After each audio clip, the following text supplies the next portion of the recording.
আসসালামু আলাইকুম দর্শক, আশা করি সকলেই ভালো আছেন। শেখ হাসিনার ক্ষমতাচ্যুত হওয়ার দিন মুছে ফেলা হয়েছে 1000 কল রেকর্ড।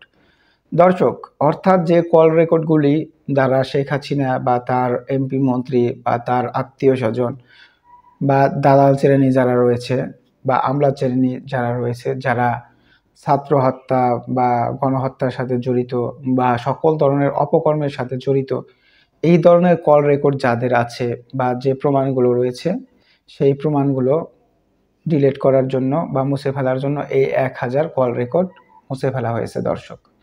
দর্শক, এই 1000 কল রেকর্ডে হয়তো বা ফেসে যেত আরও হাজার হাজার মানুষ, হাজার হাজার আওয়ামী লীগের দোসর। তারপরেও যে কল রেকর্ডগুলো বর্তমানে রয়েছে সেগুলো দ্বারাও ফেসে যাচ্ছে শেখ হাসিনা এবং তার বিশেষ বিশেষ সহযোগীরা। গণ অভ্যুত্থানে ক্ষমতাচ্যুত সাবেক প্রধানমন্ত্রী শেখ হাসিনার 4 ফোনের তথ্যসহ প্রায় 1000 কল রেকর্ড মুছে ফেলা হয়েছে। সোমবার 29 সেপ্টেম্বর এই তথ্য জানান আন্তর্জাতিক অপরাধ ট্রাইব্যুনালের বিশেষ তদন্ত কর্মকর্তা তানভীর জোহা। তিনি জানান, গত বছর 5 আগস্ট শেখ হাসিনা যখন ভারতের দিল্লিতে আশ্রয় নেন, সেই সময় তার কল রেকর্ড মুছে ফেলতে ব্যস্ত ছিলেন এনটিএমসির সাবেক মহাপরিচালক জিয়াউল হাসান। অর্থাৎ যে জিয়াউল হাসান এখন গ্রেপ্তার অবস্থায় আছেন এবং 13 থেকে 1400 মানুষের মাথায় বন্দুক পিস্তল ঠেকিয়ে গুলি করে হত্যা করত সেই জিয়াউল হাসান।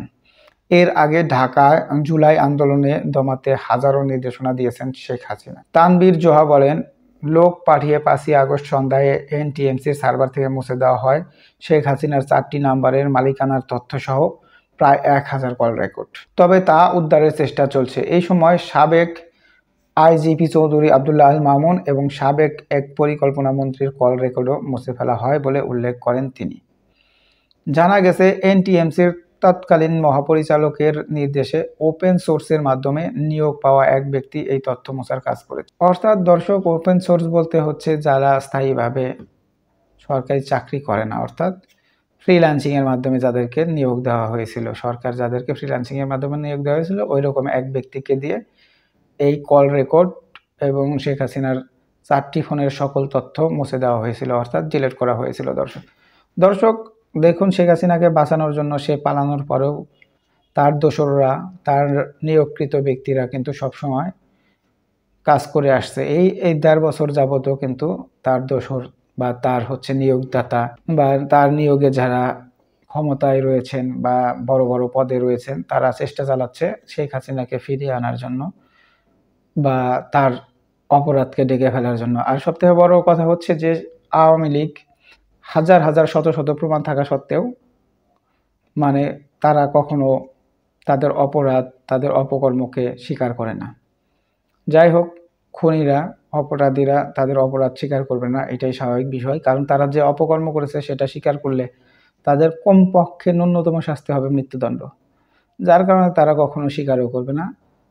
সো তাদের কল রেকর্ড, তাদের ভিডিও ফুটেজ বা তাদের যে রেখে যাওয়া প্রমাণাদি আছে, ওইটার মাধ্যমেই তাদেরকে বিচার করবে আন্তর্জাতিক অপরাধ ট্রাইব্যুনাল। দর্শক, আন্তর্জাতিক অপরাধ ট্রাইব্যুনাল যে তথ্যটা প্রকাশ করেছে যে শেখ হাসিনার 4টি ফোনের সকল তথ্য এবং 1000 কল রেকর্ড ডিলিট করা হয়েছে, সেই তথ্যগুলো যদি থাকতো তাহলে আরও পরিষ্কারভাবে প্রমাণ করা যেত যে ওনারা কাকে কাকে বা কীভাবে হত্যা করার জন্য নির্দেশ দিয়েছিল। ধন্যবাদ সকলকে। আসসালামু আলাইকুম।